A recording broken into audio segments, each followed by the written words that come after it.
This is the Team Associated RC18T2. Recently got the kit and built it, and this is what came out of it. I chose to build the truggy instead of the buggy because I have enough buggies. Pretty quick little job. Could go a little faster. I'm still pretty impressed by it. Very small, compact. It's a little difficult to work on. Actually, a little smaller than I thought it would be when I got it, but I'm pretty happy with it. I've been doing a lot of crawling lately, and this is a nice change. It's a 1/18 scale from Team Associated. As you can see, as you can see from the box, it comes in two configurations. You can build it as a truggy or buggy. As I said, I chose to build the truggy, and the main differences are just the front wheels are a little larger, and the body is different. And I chose to omit the wing. You can put the wing on with the truggy, but I chose not to, just to give it a little different look. Other than that, they're basically the same vehicle. The front shock mount is different for the buggy. It does not include the body post mount, the body mount posts, because they're not needed for the buggy. So I went with the white and blue paint scheme because that's the paint that I had left over from previous builds. No need to buy new paint for such a small body when I already had paint that I could use.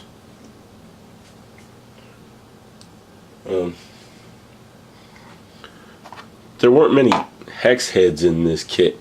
Not many at all. As a matter of fact, the only hex heads that I dealt with were the ball studs. The tops of the ball studs were all hex heads. That's a personal annoyance. That's not something that's required. I just prefer to deal with hex heads in an RC. When you're working on an RC, it's a lot easier to work with hex heads, in my opinion.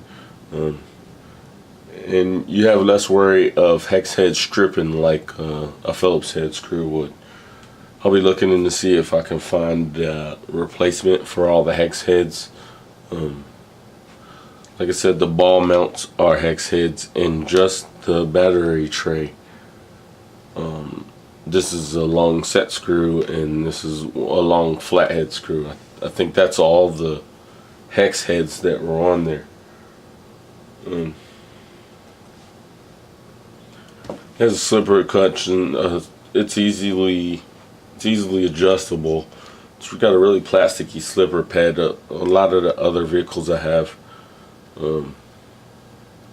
have a papery slipper pad. This one's plasticky. It's a little different than what I've seen before.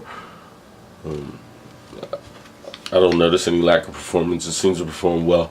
I haven't put it through too much because of the I think I may have to get a smaller receiver or find some way to mount this on this top bar. I don't really like the way it is mounted up on the top bar, so I might look into getting the smaller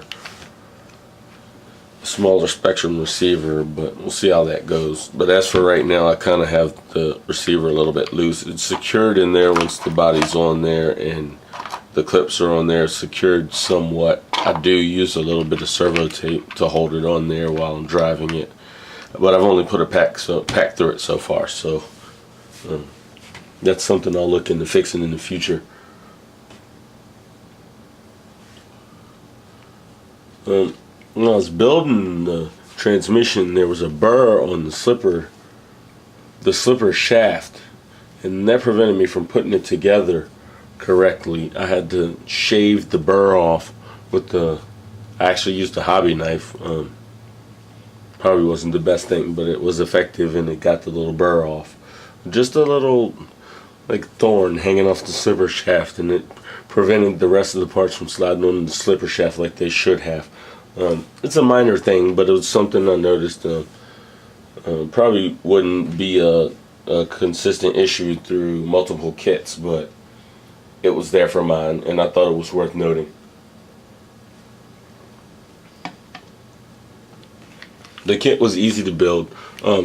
Most of the parts were all in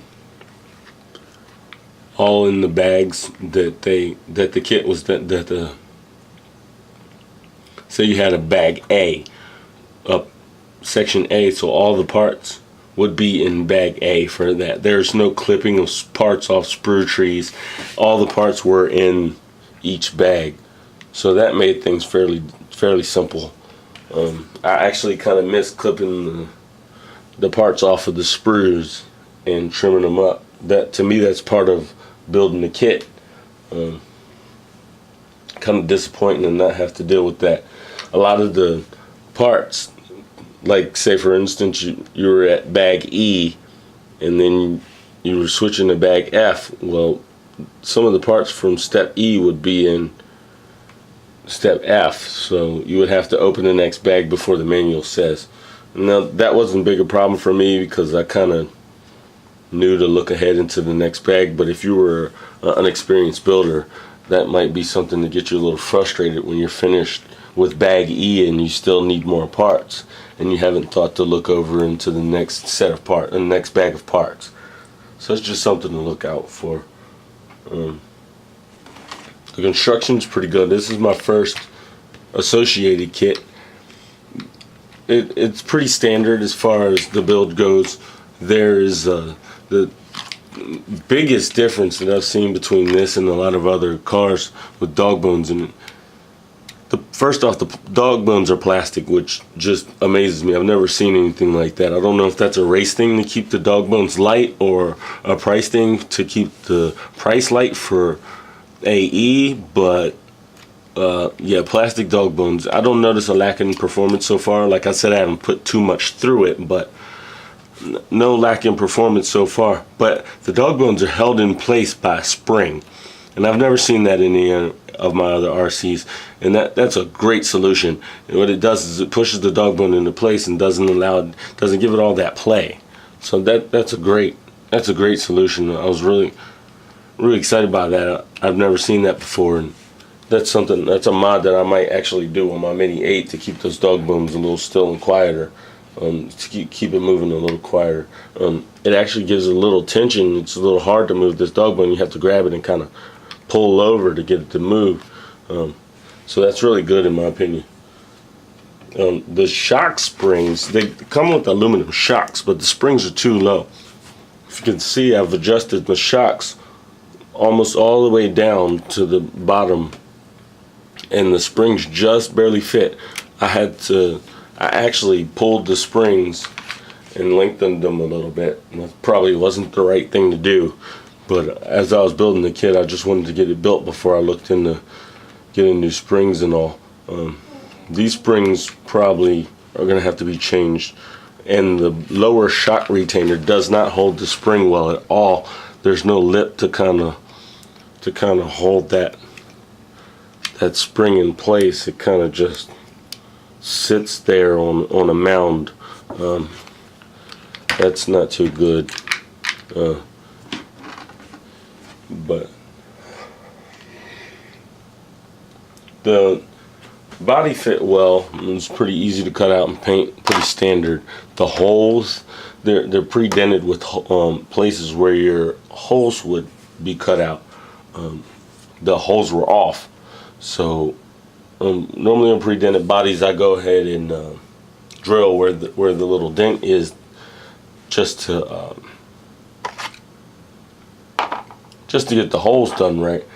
But in this case, the holes were misplaced. They were off just a little bit in the front and just a little bit in the back, so I had to drill the holes just a little bit bigger in order to clip both sides. It now fits. The post touches the back and touches the front on these, so it's a tight fit, but there's a little slack behind each. The body doesn't move too much on it, but kind of annoys me, but I'll get over it.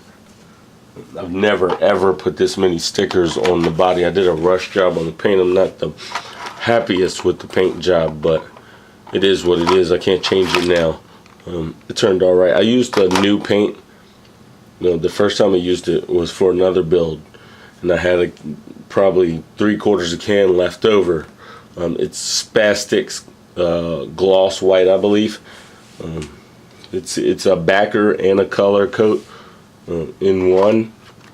I used it along with a can of Pactra fluorescent blue that I had as well. I bought that for another kit and decided not to use it. The colors turned out fairly decent. The Pactra sprays pretty well.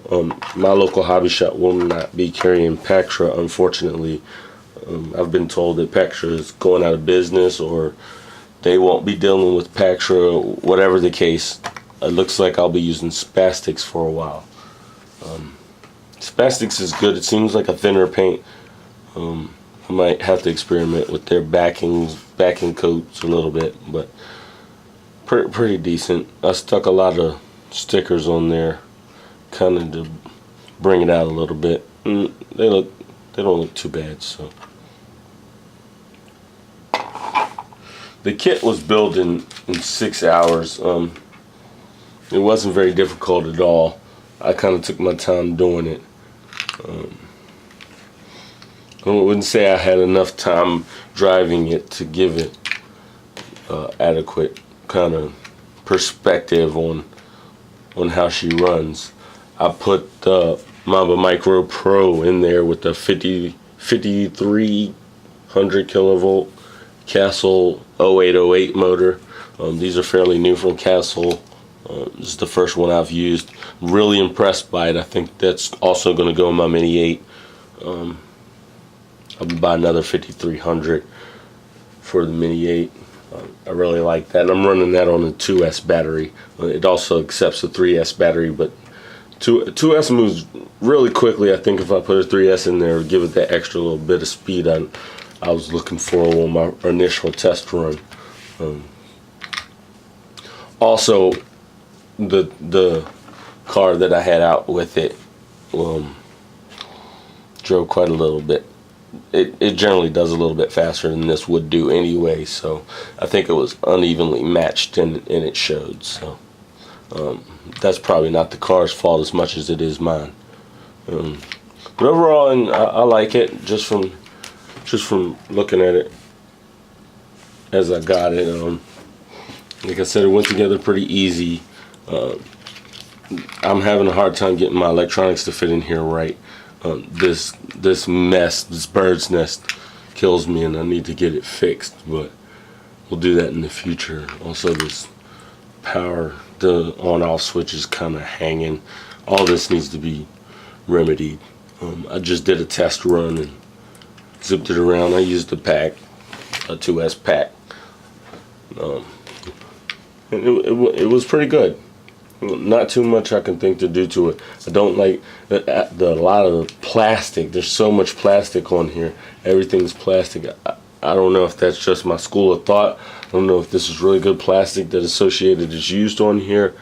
But there's a lot of plastic, and some of it seems pretty soft in my opinion. Just from the other kits I've done. So we'll be looking into upgrading. I know there's factory team upgrade kit that's offered by Associated, so I'll probably look into getting that and souping her up just a little bit. I think I saw one of the wheels coming off, so I might have done an inadequate job of gluing the tires. So I'll get the tires glued on.